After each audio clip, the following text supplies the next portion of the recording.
Appreciate Mrs. Coming Good morning. A few things about EBS-RCM, Electronic Banking System of Revenue Cycle Management. I think let's take that again. Electronic Banking System of Revenue Cycle Management. If you repeat it to yourself maybe once or twice, you get used to it and all of that. This is an application or an infrastructure that Lagos State government has employed to monitor, please mark my words, monitor and track its revenue for the last 12 to 13 years. So it has been handy enough for Lagos State government to deploy this application to monitor and track all payments made to the states. So my assignment is very simple.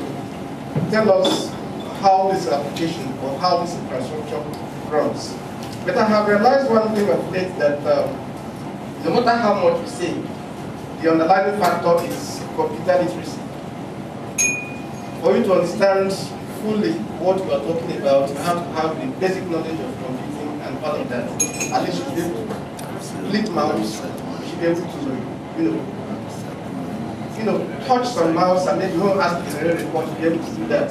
You won't ask the validator to be able to do that. You won't ask to do all of these simple tasks. You will be able to do that. So it's very, very important that we brush ourselves up on that side. It's very, very necessary. Then, coming to the EBS-RCM itself, what does it mean? What sort of infrastructure is it? What does it help us do? What are the components? The EBS-RCM itself is a suite of applications. What I mean by a suite is there are several smart applications that comprise this infrastructure. And these various applications help us do various things.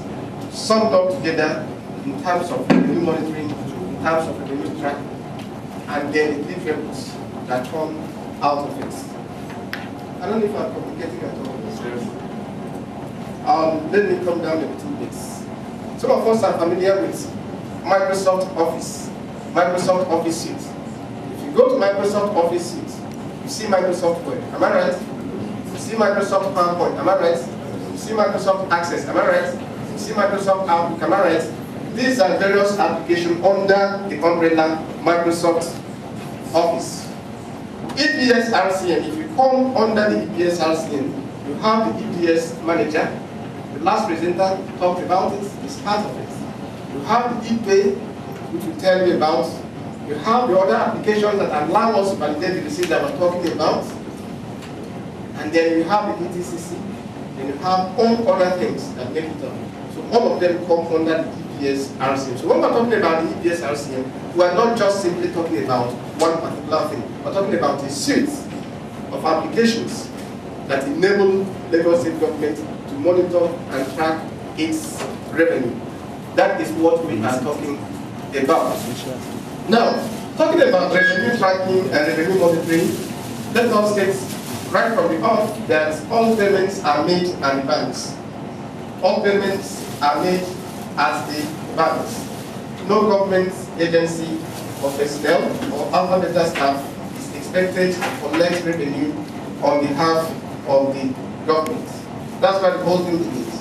When once the payment is made at the bank, there is a customized application called ePay. Remember our definition of EBS-RCM, a suite of applications.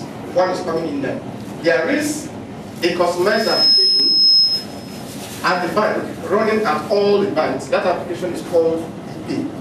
You go to the bank will activate ePay, and then post your transaction in that application. It takes it directly to the Lagos State government database, which we call the EBS Manager. That's basically it does. It also takes that transaction inclusive to the bank's application, all things being equal.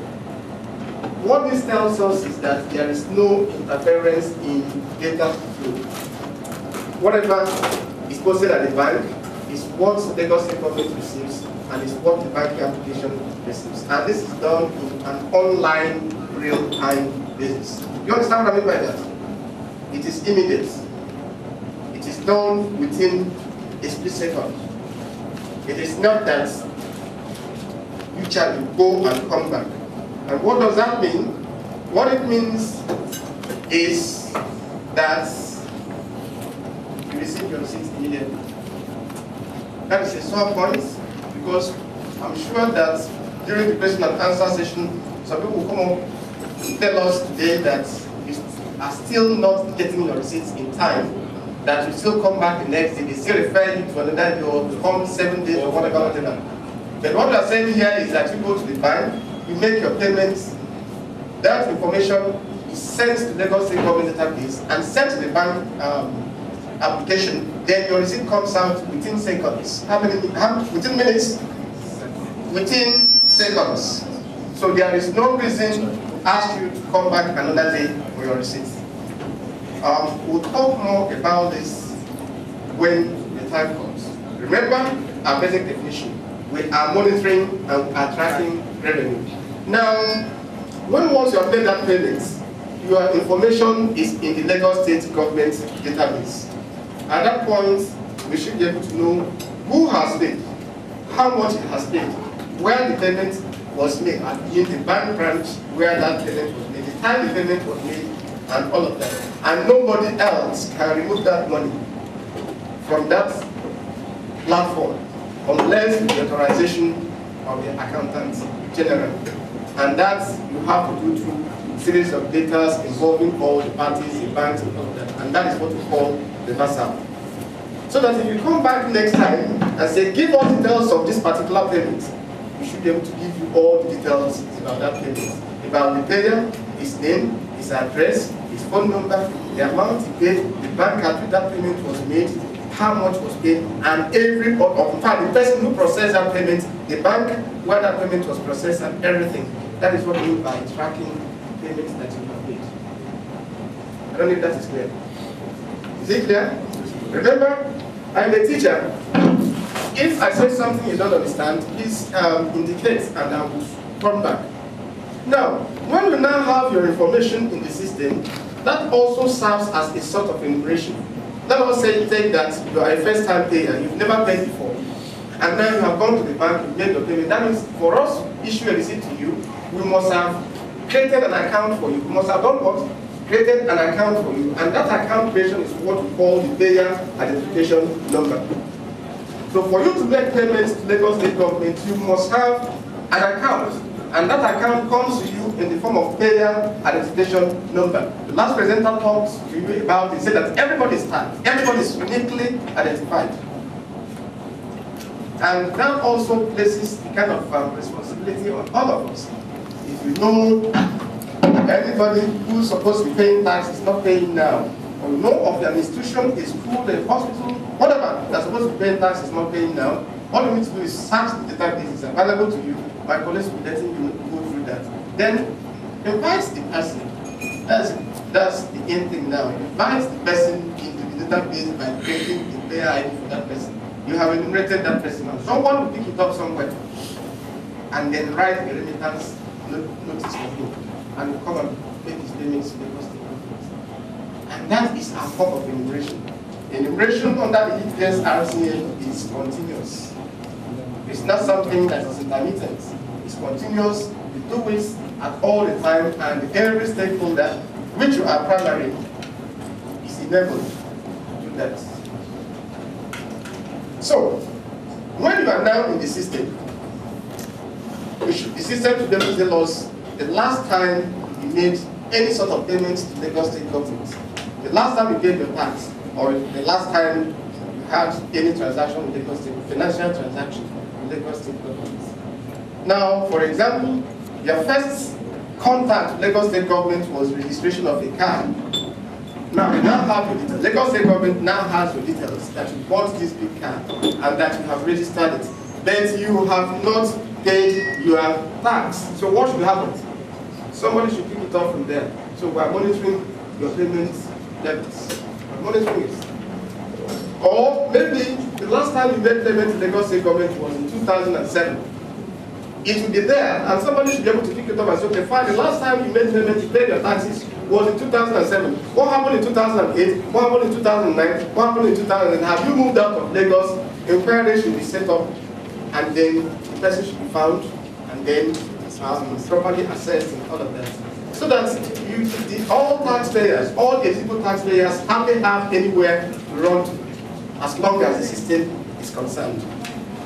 That is another aspect of what the EBS-RCM does for all of us. So with that, I've been able to explain the concepts of tax monitoring, of revenue tracking, and then monitoring of taxpayers.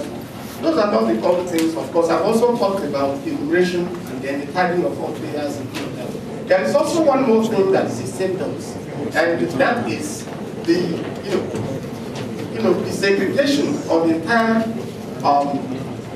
economic scene into sectors. Everybody is put into an appropriate sector. If you work in the education industry, your details will be in that sector. If you work in oil and gas, you will be there. If you work in manufacturing, you will be there. So everything is sectorized. And this enables Lagos State government to track all players, to find out where everyone belongs and how to reach out to them. So that if you search the system now and think, I think all the secondary schools in Lagos State are already in the system.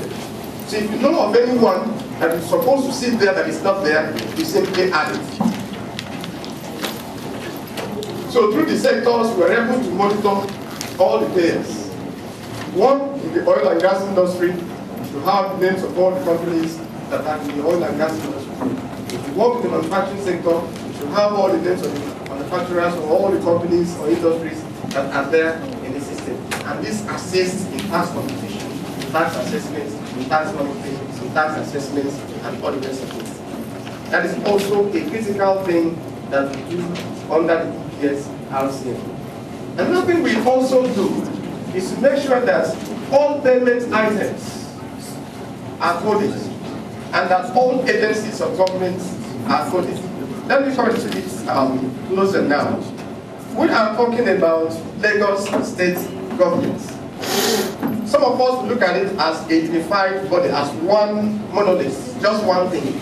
But the government is divided into ministries, the government is divided into departments, and the government is divided into agencies. And from there we have what we call the MDAs, the acronym MDAs. So for each revenue yielding MDA, that is ministry or agency or department, there is a code. We call it the agency code. We call it the what? Agency code. This is to enable us to know whom you are paying to. If you go to the bank to make your payments, you pay to a particular agency. You pay to a particular ministry. You pay to a particular department. So it's not as if you're paying the Lagos State government that it goes like that and it's not accounted. No. So that if you are in your agency and you are what you call yourself, you are the monitoring agent or you are the accounting officer, you know what has happened to your agency. And you can print a manifest of all that has been collected on behalf of your agency, on behalf of your ministry, and on behalf of your partners. And all of them are coded. Each of them has a unique code. So my colleagues, by the time they come on board, they should be letting you know more about the agency codes. Then you also have what we call the revenue codes. Revenue codes represent revenue items. What are you paying for? Whatever thing you're paying for, like if you go to Ministry of, which ministry collects a lot of, like lands. Yes, I'm sure that lands, they have a lot of revenue items. Maybe it could be for certificate of occupancy, maybe it could be for survey, maybe it could be for what? Land charges, it could be for land use charge, it could be for all of those things. There are several things that they collect, so you cannot put all of them together. Each of them is uniquely identified, and a code, which we call the revenue code, is also attached. I don't want you to confuse payer identification number, the revenue code, and agency code together. Payer identification number is for me. I am the payer. It is my account number. Agency code is what I want to make payments. Whom am I paying to? Which agency of government is responsible for this? I say it is Ministry of Finance. So Ministry of Finance has a code. Then, what am I paying for? I am paying land use charge. Are they the same thing? So land use charge has a code too. So I have my code, my pay identification number, which is my account number. I'm paying to the Ministry of Finance, and this is their code, and this is what I'm paying for, and that is their code. Those three items are very, very central to our operations, or to the operations of Lagos State government. Do I still have time? Just 1 minute. Then, we also have some deliverables. You go to the bank, you make your payment, you receive your receipt immediately. I want us to focus a little bit more on that receipt. That receipt is unique. It's different from the other receipts that we are familiar with. If I go to the supermarket to buy something, they write something out and they put it down. When I'm coming out, I show them at the gate and I go. That's it. Because once I'm outside the gate, nobody's calling for it again. Nobody's coming to know whether what I'm doing is correct or not. So that's not the case. In Lagos State government, I go to the bank, make my payment, and get my receipt, then take it to the appropriate agency and say, give me this service. How do I know that the document I have in my hand is genuine? That becomes a major issue. Are you going to buy binoculars to check the signature to make sure that it is adequate or is correct? Or what are you going to be looking at? You're going to be looking at the temp of the signature to find out whether it is genuine or wrong or what? So that is not an adequate means of finding it out. So what we are giving you is what we call an electronic receipt. So you can find out whether this receipt is valid or not by cross-checking information on the surface of that receipt against information from the database. And that's very, very important. My colleagues will take you through that process. So they'll be showing you the receipt and they'll be pointing out the most important features of that receipt, which includes the receipt number, which you use to validate your receipt, then the QR code feature there, which also use to validating your receipt. Then you will also be seeing other details about that receipt and all of that. And that will also allow you as to when somebody comes with this receipt, whether you should accept it or not, and how you should accept it. The only valid way of making sure that receipt is valid is through electronic means. That's going to be a hands-on affair. You're going to try it out. I hope you came with your phones. Is there anybody here who doesn't have a phone? Let the person raise up his hand. Let us see what that person. Madam, you never smiled at us today. Now that you're talking about phone. Is it good like that? Huh? No, we're going to give you a state of the art phone. So if you don't have a phone now, just raise up your hand. You know what to do. All of you have phones, and you don't have phones. Don't worry. We should be able to provide facilities that will enable you to validate the receipt today and refine it. And when you get back to your office, if you're not the right officer validating the result, giving service, you ensure that it is done. That is the only way to make sure that those that want to, remove the state government's money do not succeed. Remember, we cannot stop people from forging the receipt. It's impossible. You can't stop people from forging the receipt. But you can stop them from bringing forged receipts and making some claims against it. You can. And the only way you can do that is by validating this receipt electronically. I'm emphasizing it because it's a principal feature. It's one of the reasons why we're here today. Then the next item you have on the system there is your, what do you call it? Electronic tax clearance certificate. The EBS, I hope everybody has. If you don't have, this is a very good opportunity for you to obtain one. My colleagues will be letting you know so much about this. We are here now. The officers that are in charge, that will call on the phone, that you will send someone to go and see, they are all here with you. So you need to talk to them now. If you don't have, you need to show them what you have. Show them what you have and find out, let them tell you whether it is the right one or the wrong one, or whether it has expired or whether it has not expired, and let them tell you the status. That is also very important. So those are the few basic things I need to let you know about the EBS-RCM. So am I supposed to do the next one? No. Okay, thank you and God bless.